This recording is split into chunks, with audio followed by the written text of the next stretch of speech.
विश्वास का नाम 63 सालों से आपकी सेवा में। न्यू अप्सरा ज्वेलर्स, आपका विश्वास हमारी पहचान। तो पता याद रखिए, परकोटा चौराहा, सागर, मध्य प्रदेश।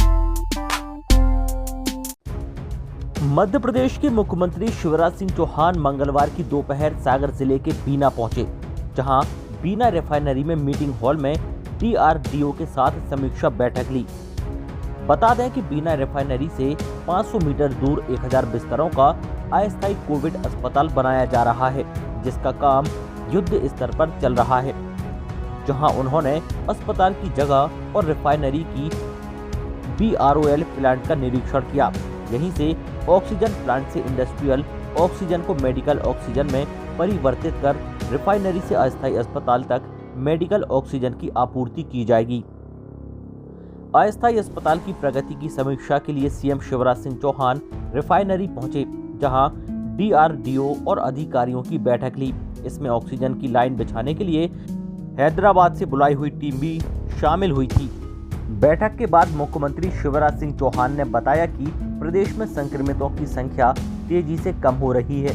ये सब जनता के सहयोग से हो रहा है, क्योंकि जनता अपने अपने गांव में जनता कर्फ्यू लगाए हुए है। इसके सुपरिणाम सामने आ रहे हैं। ऑक्सीजन की कमी को लेकर बोले कि ऑक्सीजन की कमी है, लगातार दूसरे प्रदेशों से ऑक्सीजन ला रहे हैं। आज बोकारो से रेल 6 टैंकर लेकर आ रही है, वायु मार्ग से भी ऑक्सीजन आ रही है। वहीं बीना में बनाए जा रहे 1000 बिस्तरों के अस्पताल को लेकर कहा कि इसका स्ट्रक्चर मजबूत बनाया जा रहा है, जो आंधी तूफान और बारिश को सह सके। इसे बनाने में 15 दिन का समय लगेगा। इसे बनाने में रक्षा मंत्रालय का भी सहयोग हमें मिल रहा है। हैदराबाद से टीम बुलाई है, वो ऑक्सीजन की सप्लाई कर पाइपलाइन से मरीज तक पहुंचाने का काम करेगी। बंगाल से कम प्रेशर मिल रहा है, सभी लोगों का सहयोग मिल रहा है।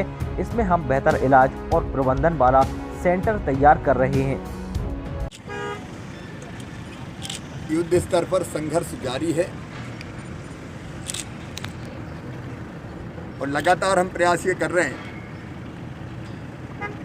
कि जो हमारे संक्रमित भाई और बहन हैं उनका बेहतर इलाज कर सकें।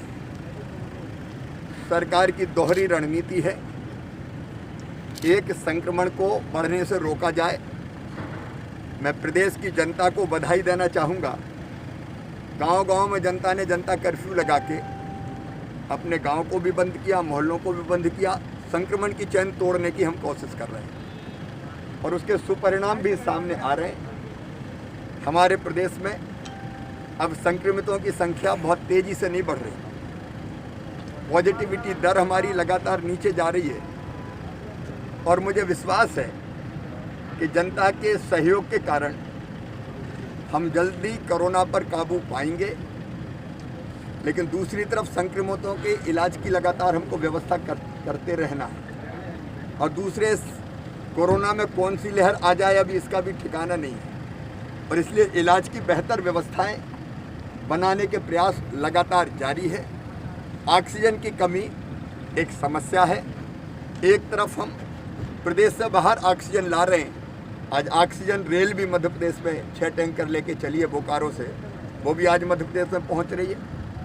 वायुसेना के हवाई जहाज़ों से भी खाली टैंकर भेज के हम दूसरी जगह से टैंकर भरवा के और लगातार मध्य प्रदेश में लाने का प्रयास कर रहे हैं। लेकिन फिर भी व्यापक पैमाने पर ऑक्सीजन की आवश्यकता है।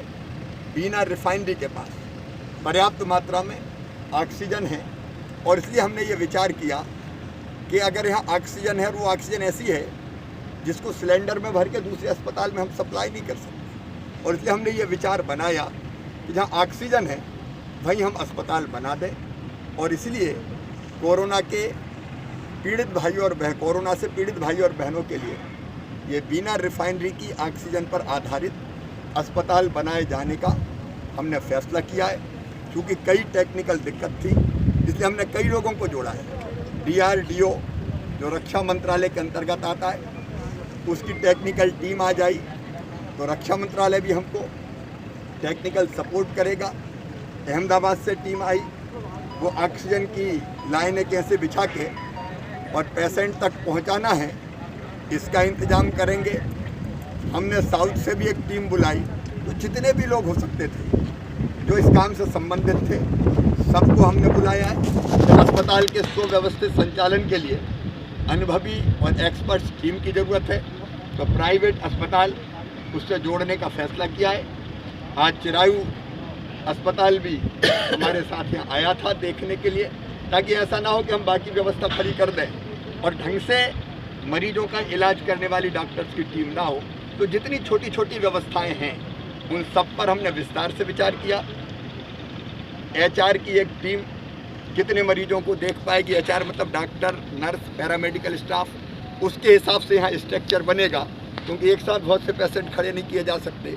आज डिज़ाइन में भी कुछ तब्दीली कर रहे हैं, क्योंकि कोरोना संक्रमित जो पेशेंट्स हैं उनके लिए टॉयलेट, बाथरूम बिल्कुल पास होना चाहिए, वो ज़्यादा चल के नहीं जा सकते। तो जितनी भी चीज़ें आज सामने आई उसके आधार पर डिज़ाइन बना रहे हैं। अब ये स्ट्रक्चर बनाते समय हमको ये भी ध्यान रखना है कि बरसात, क्योंकि कोविड को बरसात आ गई तो भी पेशेंट्स रहने, तो हमारा ये अस्पताल ऐसा बने जो बरसात को भी सह सके, आग इत्यादि से बचने का भी प्रबंध हो और अत्यावश्यक सारी व्यवस्थाएं हम यहाँ कर पाएँ। उसको बनाने में आज जो चर्चा हुई है, स्ट्रक्चर चूँकि मजबूत और पक्का बनाना है, आंधी तूफान बारिश में भी टिका रहे ऐसा बनाना है, तो 15 दिन अभी इस स्ट्रक्चर को बनाने में मजबूत लगेगा। तो हमने पूरी टाइम की प्लानिंग भी की है। कंप्रेसर की व्यवस्था पश्चिम बंगाल से, आसनसोल से हुई है। एक फैमिली है जालान फैमिली, जिनने हमसे कहा कि अगर ज़रूरत है तो हम अपना, क्योंकि नया कंप्रेसर मंगाओ तो बहुत टाइम लगता है, तो अपना कंप्रेसर उखाड़ के दे रहे हैं। तो कई लोगों का सहयोग इसमें मिल रहा है और मुझे विश्वास है कि यहाँ जो अस्पताल बनेगा उसमें हम कोविड के, कोरोना के जो संक्रमित भाई बहन हैं उनको बेहतर इलाज दे पाएंगे। भोजन, चाय, नाश्ता, आवश्यक जितनी व्यवस्थाएं सब करने की कोशिश यहाँ पे हो रही है। मंत्री जी, पिछली साल जो ऑक्सीजन प्लांट के लिए भी कुछ घोषणा की गई थी, कहा गया था कि बनाए जाएंगे। अभी कई ऑक्सीजन प्लांट बन गए, आपकी जानकारी में है। 6 तैयार हो गए जिनसे ऑक्सीजन मिलना शुरू हो गई है।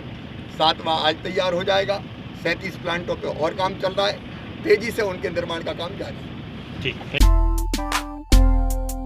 विश्वास का नाम 63 सालों से आपकी सेवा में। न्यू अप्सरा ज्वेलर्स, आपका विश्वास हमारी पहचान। Diamond jewellery, gold jewellery, silver jewellery और सभी प्रकार की ज्वेलरी हमारे यहाँ उपलब्ध है। एक बार सेवा का मौका अवश्य दें। तो पता याद रखिए, परकोटा चौराहा, सागर, मध्य प्रदेश। हमारा नंबर है 9425172041 8720040283।